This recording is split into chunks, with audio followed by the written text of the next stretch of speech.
First of all, congratulations, Professor Hanson, on another great book, The Savior Generals. Thank you for reading it. I'm glad I wrote it. A little different than past books, but I'm excited that it's finally done.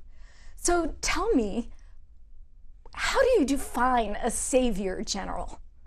You know, the word savior is sort of ambiguous. They not only save things that are, to save something that has to be sort of lost to begin with, and then savior with the adjectival endings means that it should be saved. So whether it's great generals like Model, Hitler's fireman, or Zhukov, we're not sure that they should have saved sometimes the things they did. So I was trying to do two things. Describe generals who were put in a position where things didn't look too good and they didn't start the war, and that their cause was worth saving. So tell me a little bit about what inspired you to write a book about savior generals at this moment in time and in history. Well, we have this genre. It's a 19th century genre of great captains, great leaders, and we read about Alexander the Great and Hannibal and Scipio, not so much Scipio, but Napoleon and Wellington, Marlborough, and we're supposed to distill lessons from their military genius. Why did Napoleon win? Why was Napoleon able to do the following? Or we have the antitheses, the 19th century anatomy of air, very popular in the 20th century. Who were the worst generals? But we don't really look at situations in which generals prevailed, but whether we look at strategy or tactics, logistics, manpower, technology, they were put in very unenviable positions, especially in consensual societies where the public opinion and the bureaucracy or the elected technocracy had given up on the war, so to speak. So I wanted to find people throughout history who should not have won and were not responsible for the bleak situation they inherited, and yet they prevailed. They salvaged it. Maybe they didn't win it, but they saved it.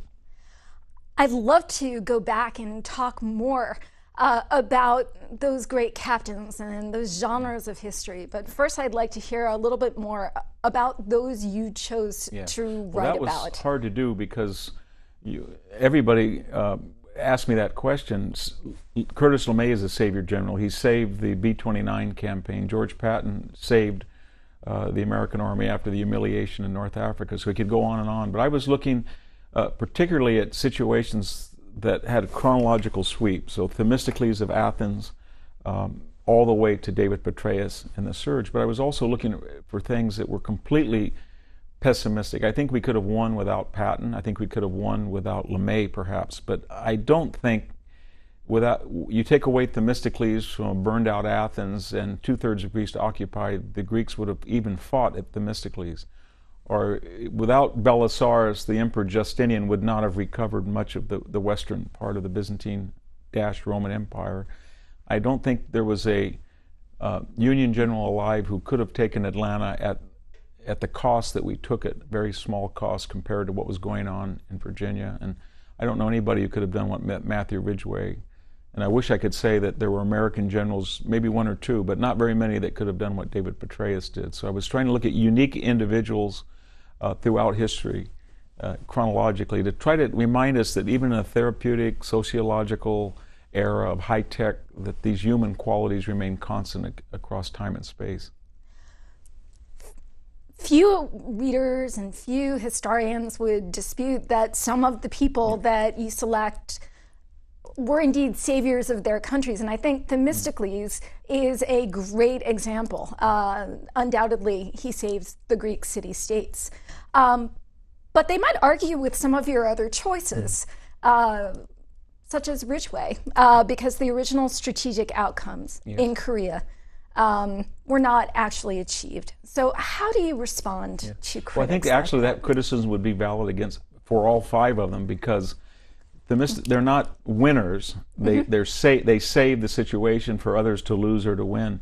And for example, Themistocles saved the Greek cause at Salamis, but he didn't win the war. He was almost immediately forgotten, and it was up to the Spartans and the Athenians at Plataea the next year. And at the height of his powers, Belisarius was relieved, put on trial, died a blind beggar, so tradition says. And as you point out with Ridgway, he was only there 100 days, and he made a strategic choice not to go across the 38th parallel. He defended it in a very strange way. He said the American people were with MacArthur when everything was going well after Incheon. They raced up the 400 miles, and then as soon as the Chinese crossed the Yalu, we had the great bug out. That was the first time that word got currency. Then they turned on him.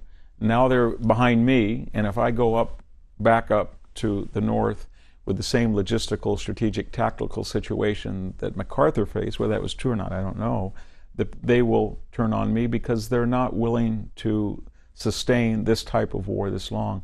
In retrospect, when we look at the threat of North Korea today, we can question Ridgway's judgment, but he felt at the time the nation was not in the political frame of mind to support what would be needed to crush the North Koreans and the Chinese north of the 38th parallel. And the same thing is true with Iraq. David Petraeus, I think, saved the American cause in Iraq, but he left it to others whether they were going to take that legacy, that inheritance, and leave a residual force and try to make sure that it became a consensual society in the way that we had done in the 40s and 50s in places like Korea or in Serbia. We chose not to do that, but I don't think that necessarily tarnishes his achievement.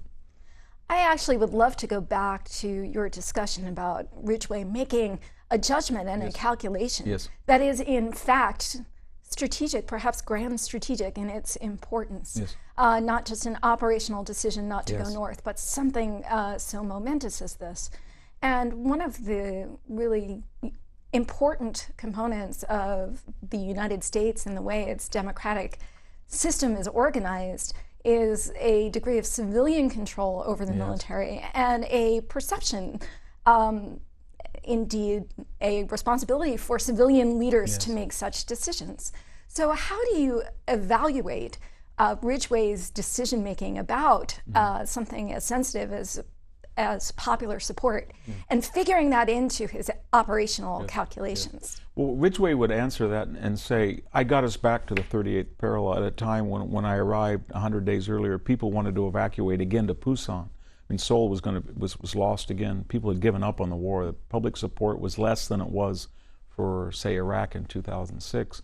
And in his way of thinking, he allowed the possible to happen. He got back to the 38th. In fact, he got a little bit north of the 38th parallel. And then he gave his appraisal, and he waited for the civilian response to that. And it was the collective decision of Harry Truman and the Joint Chiefs, from Omar Bradley to Lightning Joe Collins, not to go beyond that. Later, General Van Fleet said that we should have, but remember that Ridgway then, with the demotion or the relief of MacArthur in April of 1951, he became theater commander in Tokyo. But we had that war for 2 more years in the stalemate, and anybody at that time, Dwight Eisenhower included, could have said, you know what, let's break the stalemate and let's go across the 38th, but they didn't. So Ridgway later, as he reflected back on this career, he said, well, it's not really fair to me to say at one point in time I should have crossed the 38th parallel and gone all the way to China when I just saved it. I saved it for you guys. You were the civilian overseers, and then the next 24 months you decided not to do something that was against my advice. You took my advice, and now years later you're criticizing me for not doing what you say that I should have done.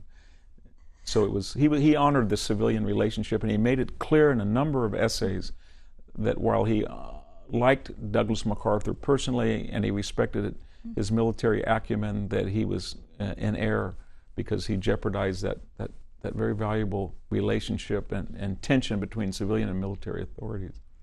I'd love to hear a little bit more about that tension and that support between the leaders of the states that you discuss and the commanders that you discuss. Is that kind of, is full support from the leadership of a country necessary to have a savior general?